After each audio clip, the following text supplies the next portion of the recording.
दोस्तों एक्सेल एक one of the popular software है जिसकी डिमांड एंड यूज हमें हर जगह देखने को मिलता है। चाहे हम बात करें किसी छोटी कंपनी की या फिर बड़ी कंपनी की या फिर किसी बैंक में, स्कूल में, फाइनेंस में, हर जगह हमें एक्सेल का यूज देखने को मिलता है। सेम लाइक मान लीजिए अगर आप एज ए एक्सेल यूजर किसी बैंक या किसी फाइनेंस कंपनी में वर्क करते हो तो वहां पर आपको किस तरीके का काम मिल सकता है ये हम आज के इस वीडियो में देखने वाले हैं। नॉर्मली अगर आप ऑन स्क्रीन ध्यान दो तो यहाँ पे आप देखेंगे कि हमारे पास कुछ कस्टमर्स का डेटा है या फिर मैं बात करूँ कुछ क्लाइंट्स का डेटा है जिनके यहाँ पे लोन से रिलेटेड डिटेल्स हमने मेंटेन किया हुआ है। जैसे कि उनका लोन अकाउंट नंबर क्या है, उनका कस्टमर नेम क्या है, एज, लोन टाइप क्या है, लोन अमाउंट क्या है, डिसबर्समेंट क्या होता है, साथ ही इंटरेस्ट रेट, टेन्योर क्या होता है, मंथली EMI उनकी कितनी बन रही है, ये सारा डेटा आप किस तरीके से मैनेज करेंगे ये चीज़ आज के इस वीडियो में हम सीखने वाले हैं। नो डाउट कि अगर आप एक एक्सेल यूजर हैं तो आज का वीडियो आपके लिए बहुत ही ज़्यादा इंपॉर्टेंट होने वाला है। आपसे बस इतने से रिक्वेस्ट है कि अगर ये वीडियो आपको यूजफुल और इन्फॉर्मेटिव लगे तो प्लीज़ इस वीडियो को लाइक और शेयर जरूर करें। तो बिना किसी देर के शुरू करते हैं इस वीडियो को। अब नॉर्मल ध्यान देते हैं कंप्यूटर स्क्रीन पे एंड यहाँ सबसे पहला काम हम क्या करते हैं कि हम ले लेते हैं एक ब्लैंक शीट जहाँ पे ये सारी चीज़ें स्टेप बाय स्टेप और स्टार्टिंग से आपको कैसे करना है इस पॉइंट को हम समझते हैं। सबसे पहले जितने भी आपके कॉलम्स है like loan account number, customer name, age, loan type, जितनी भी चीज़ें इन सबको हमें यहाँ पे क्रिएट कर लेना है। तो सबसे पहले हम लिखते हैं यहाँ पे loan account number, customer name, age, loan type यानी लोन का टाइप क्या है। इसके बाद हमने लिखा लोन अमाउंट, अमाउंट को हमने शॉर्ट में लिख दिया यहाँ पे। इसके बाद हम यहाँ लिखते हैं डिसबर्समेंट डेट। इसके बाद हमने यहाँ पे लिखा इंटरेस्ट रेट। फिर हमने यहाँ पे लिखा टेन्योर एंड इसके बाद सिंपली हम लिख देंगे मंथली EMI कि उसकी मंथली EMI यहाँ पे कितनी बन रही है। अब सबसे पहले काम आपको क्या करना है कि यहाँ पे हम इस पूरे रेंज को सेलेक्ट कर लेते हैं। इसके बाद आपको जाना है फॉर्मेट में एंड यहाँ पे एक ऑप्शन है ऑटो फिट कॉलम विड्थ, आपको ये प्रेस कर देना है। इससे क्या होगा, जिस कॉलम को जितने स्पेस की जरूरत होगी उतने में एडजस्ट हो जाएगा। अब हमें क्या है कि हमें यहाँ पे हेडिंग्स देनी है तो हम यहाँ 1 पे क्लिक करेंगे एंड कंट्रोल को होल्ड करके प्लस प्रेस करेंगे। इससे क्या होगा, ऊपर हमें ब्लैंक रो मिल जाएगा जिसमें हम हमारी हेडिंग या टाइटल दे सकते हैं। तो हम इसे यहाँ पे थोड़ा सा बड़ा कर लेते हैं। आप देखो कि मैंने थोड़ा सा बड़ा किया है। इसके बाद इसको पूरा सेलेक्ट करेंगे एंड सिंपली हम इसे कर देंगे मर्ज। अब यहाँ पे हम लिख देंगे जो भी हमारे बैंक का नाम है या जो भी इसमें हम डेटा मेंटेन कर रहे हैं उसका टाइटल हम यहाँ पे लिख देंगे। तो हमने सिंपली यहाँ पे लिख दिया कस्टमर डेटा ऑफ अगस्त, ये हमने यहाँ पे लिख दिया। सिंपली हमने इसको सेलेक्ट किया एंड जो भी प्रीफर साइज आपको लगता है वो आप यहाँ पे दे दो। आप इसे सेंटर में रख लो। फिर हम इसे बोल्ड कर देते हैं एंड जो भी कलर हमें यहाँ पे अप्लाई करना है, जैसे मुझे ग्रीन कलर अप्लाई करना है, मैंने ग्रीन अप्लाई कर दिया। टेक्स्ट कलर को हमने व्हाइट कर दिया। अगर आप इसकी हाइट को थोड़ा कम ज़्यादा करना चाहो तो आप कर सकते हो। इसके बाद नीचे की रेंज को सेलेक्ट करते हैं एंड सिंपली यहाँ पे हम येलो कलर प्रोवाइड करते हैं ताकि एक अच्छा कॉन्ट्रास्ट यहाँ पे बन जाए एंड इसे हमने बोल्ड कर दिया। इसके बाद साइज इसका 20 है तो मैं साइज इसका कर देता हूँ 18। अब यहाँ पे नीचे आते हैं, जहां तक आप डेटा प्रिपेयर करोगे एक मैक्सिमम रेंज आप यहाँ पे सेलेक्ट कर लीजिए एंड यहाँ पे आने के बाद आप इसे कर दो ऑल बॉर्डर्स एंड आप देखोगे कि जो हमारा फॉर्मेट है वो यहाँ पे रेडी हो जाता है। अब सबसे पहले बात करते हैं कि लोन अकाउंट नंबर क्या होता है।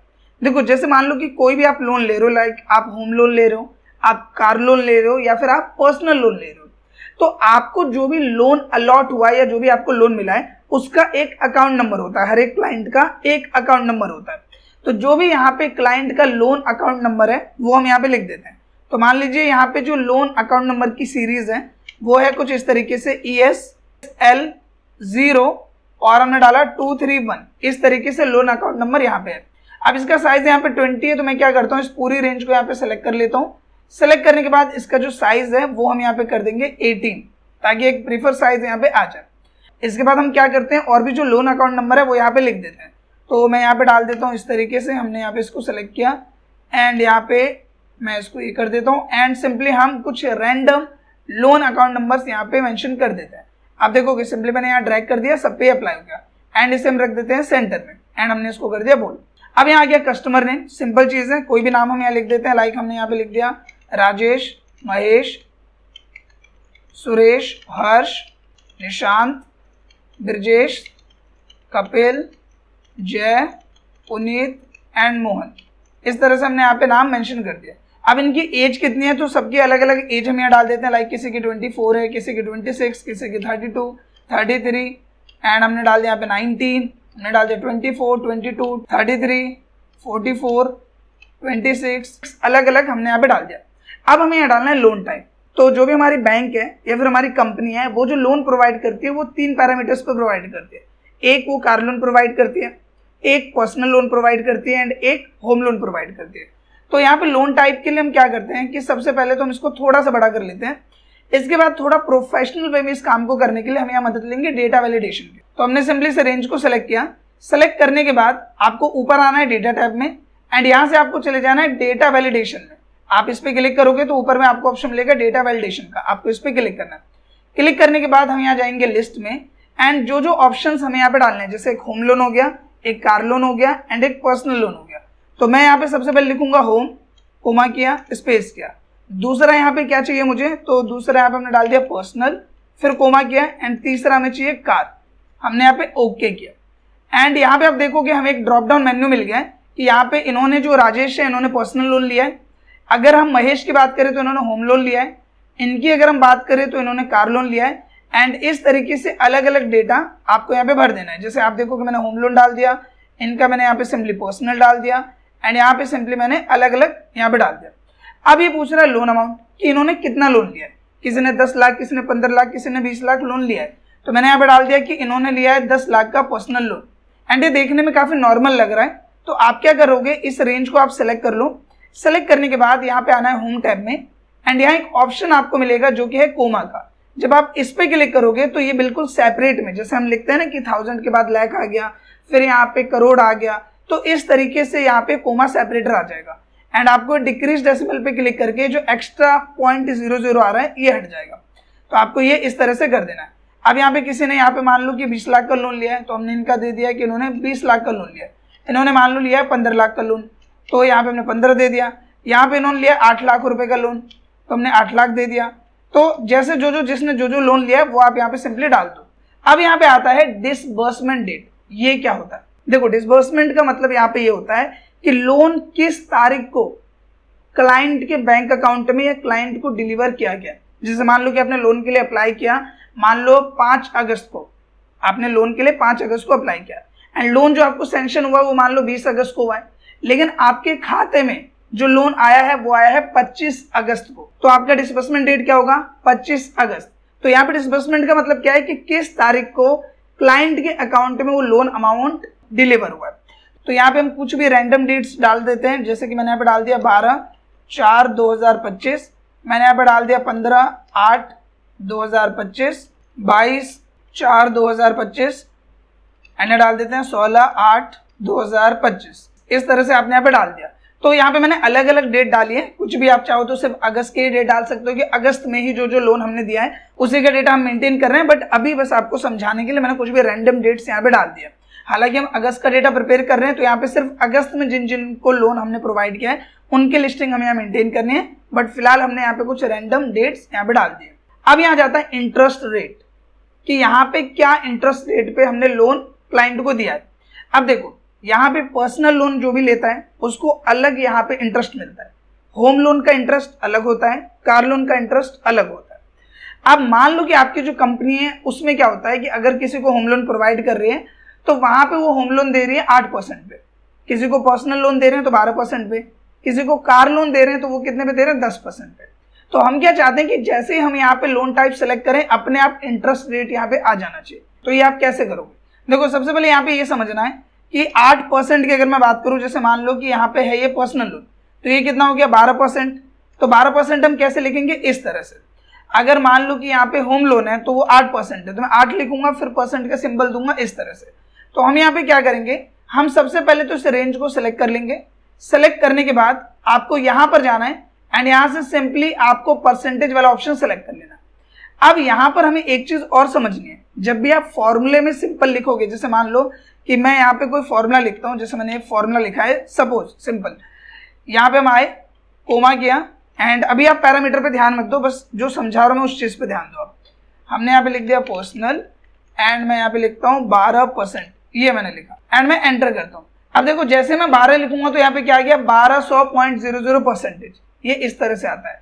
तो फॉर्मूले में क्या है कि हमें एग्जैक्ट वैल्यू मेंशन करनी पड़ेगी। अब जैसे मान लो कि अगर आप 8% लिखते हो, जैसे आपने लिखा 8%, तो 8% का मतलब क्या हो, परसेंट का मतलब होता है 1/100। तो अगर मैं यहाँ पे इक्वल करूं 8 को डिवाइड करूं 100 से तो यहाँ पे क्या आएगा 0.08। अगर मैं 12% की बात करूं, जैसे मैंने यहाँ पे 12% का निकालना है, मैंने यहाँ लिखा 12%, तो मैं इक्वल करूंगा 12 डिवाइडेड बाय 100, ये क्या तो 0.12। एंड 10% की बात करें तो ये क्या हुआ कि इक्वल किया 10 को डिवाइड किया 100 से, तो यहाँ पे क्या आ जाएगा 0.1। तो नॉर्मली जब भी आप फॉर्मूले में परसेंटेज को मेंशन करना चाहते हो तो वहां पे आपको इस तरीके से मेंशन करना पड़ेगा। ये चीज मैंने आपको बस इसलिए बताई है अगर आप चाहते हो ये काम ऑटोमेटिक हो, नहीं तो आप नॉर्मल भी यहाँ पे लिख सकते हो। तो हमने इक्वल किया एंड एक फॉर्मूला टाइप करेंगे जो कि है स्विच। आई होप कि स्विच का फॉर्मूला यूज करना आपको आता होगा। अगर आप इन डिटेल में स्विच फॉर्मूला कैसे यूज करते हैं सीखना चाहते हैं तो ये वीडियो आपको प्लेलिस्ट में मिल जाएगी, जहाँ पे स्विच फॉर्मूले को इन डिटेल वे में मैंने क्लियर किया हुआ है। बट नहीं आता है तो आपको परेशान नहीं होना, अभी आप समझ जाओगे। सबसे पहले स्विच फॉर्मूला लिखा, टैप किया, फॉर्मूला स्टार्ट।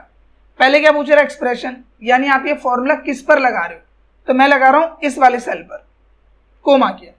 अब ये पूछ रहा है वैल्यू क्या है और रिजल्ट क्या है। मैं ये कह रहा हूं वैल्यू मतलब कंडीशन, यानी कि अगर इस सेल में वैल्यू लिखी हुई है पर्सनल, क्या लिखा हुआ है पर्सनल, तो पर्सनल टेक्स्ट है इसलिए हमने उसको डबल कोट्स के अंदर लिखा है कोमा। तो मेरे को रिजल्ट क्या चाहिए, फिलहाल पर्सनल पे इंटरेस्ट रेट कितना है 12%, तो 0.12 ये आपको लिख देना है कोमा। अगर इसमें लिखा है होम लोन, डबल कोट्स में होम लिखा कोमा, तो रिजल्ट क्या चाहिए, तो रिजल्ट हमें चाहिए यहाँ पे 0.08 कोमा। अगर इसके अंदर में क्या लिखा हुआ है कार कोमा, तो हमें क्या रिजल्ट चाहिए, तो हमें रिजल्ट चाहिए 0.10। ब्रैकेट बंद किया, प्रेस कर देंगे एंटर, एंड आप देखोगे 12% यहाँ पे आ गया।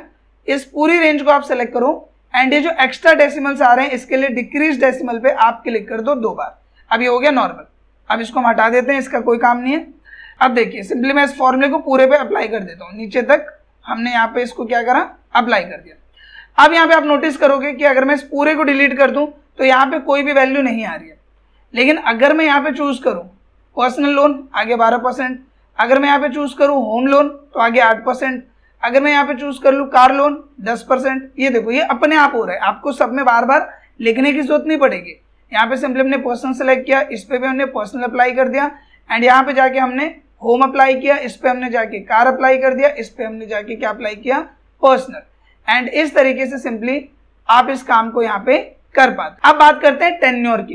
टेन्योर क्या होता है, टेन्योर का मतलब हुआ कि कितने समय के लिए इस लोन को क्लाइंट को दिया गया।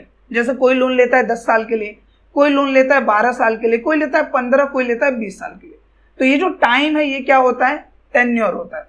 तो हमने यहाँ पे लिख दिया कि इन्होंने लोन लिया है 3 साल के लिए, होम लोन की बात करें तो इन्होंने लिया है 10 साल के लिए, कार लोन की बात करें तो 5 साल के लिए, पर्सनल लोन इन्होंने लिया है 5 साल, इन्होंने लिया है 3 साल के लिए, होम लोन 15 साल के लिए लिया है, इन्होंने लिया है 5 साल के लिए, इन्होंने लिया है 10 साल के लिए, एंड इन्होंने लिया यहाँ पे 5 साल के लिए। इस तरह से हमने अलग अलग टेन्योर यहाँ पे दे दिया। अब आता है मेन टर्म जो कि है ईएमआई।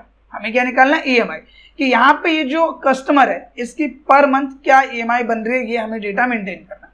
अब ये कैसे निकालोगे, तो देखो इक्वल प्रेस करना है एंड यहाँ पे एक फॉर्मूला यूज करेंगे जो कि है PMT, P for principal, M for month, T for time. Type करो, फॉर्मूला स्टार्ट हो जाएगा। सबसे पहले क्या पूछ रहा है रेट, कि आप इस पर कितना ब्याज ले रहे हो, यानी कि ये जो लोन है पर्सनल लोन 10 लाख रुपए का, इस पर कितना ब्याज लिया जा रहा है, तो इस पर लिया जा रहा है 12%। कितना ले रहे हैं 12%, तो मैंने 12% को सेलेक्ट कर लिया। लेकिन ये जो इंटरेस्ट है पूरे साल का है, ईएमआई तो बंदा जो है वो हर मंथ देगा, जो भी पर्सन है वो हर महीने ईएमआई देगा। तो हमें यहाँ पे ईएमआई किसका निकालना है, महीने का निकालना है।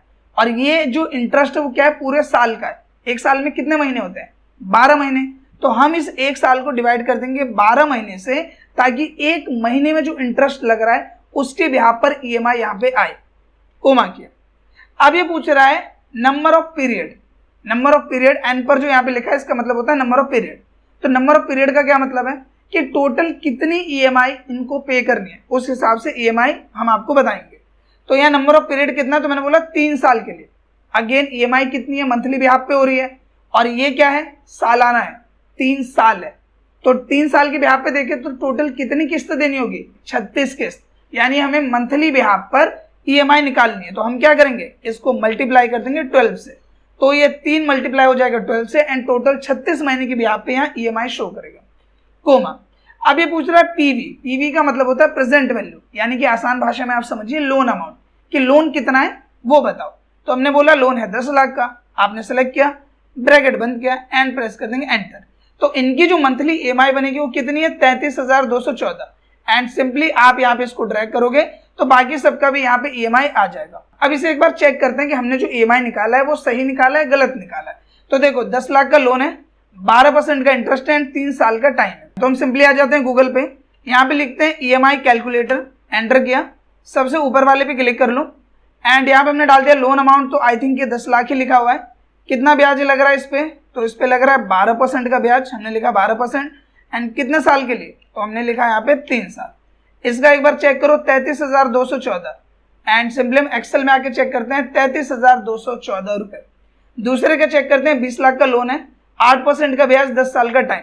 एक बार इसको चेक करते हैं, तो हमने यहाँ पे डाला कि लोन कितना है 20 लाख का, ये डाल दिया 20 लाख, ब्याज कितना लग रहा है 8%, टाइम कितना है 10 साल का एंड इसका हम चेक करें 24,266, 24,265.52 एंड राउंड ऑफ जब आप इसको करोगे तो यह रिजल्ट क्या आएगा 266।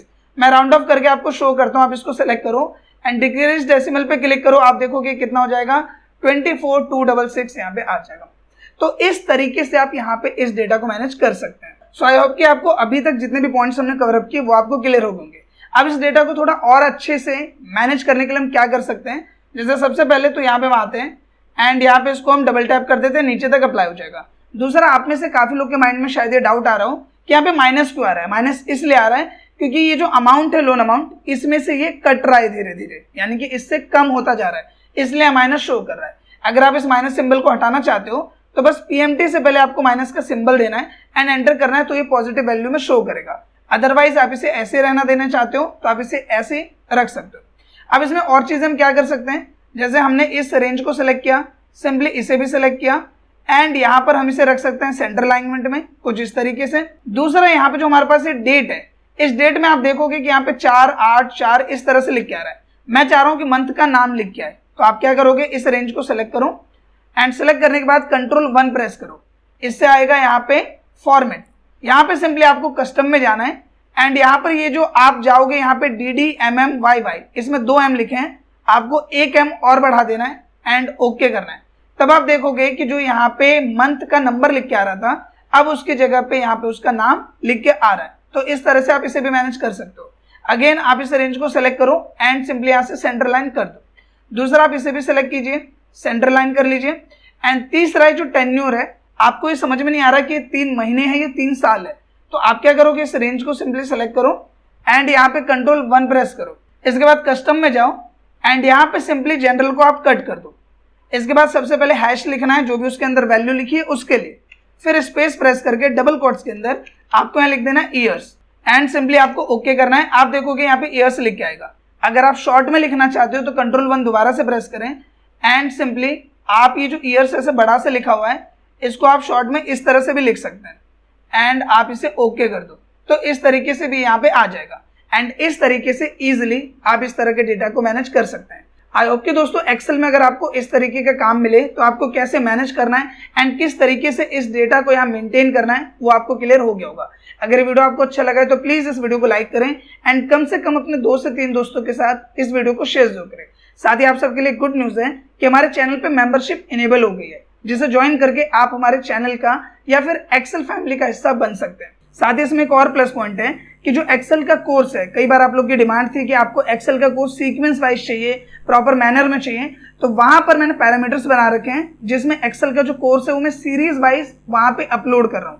तो एज अ मेंबर आप एक्सेल का जो कोर्स है वो भी वहां से कर सकते हो। सो अगर आप चाहें तो चैनल की मेंबरशिप को ज्वाइन कर सकते हैं एंड हमारी एक्सेल फैमिली का हिस्सा बन सकते हैं। फिलहाल दोस्तों इस वीडियो के लिए बस इतना ही, मिलते हैं नेक्स्ट वीडियो में, तब तक के लिए थैंक यू।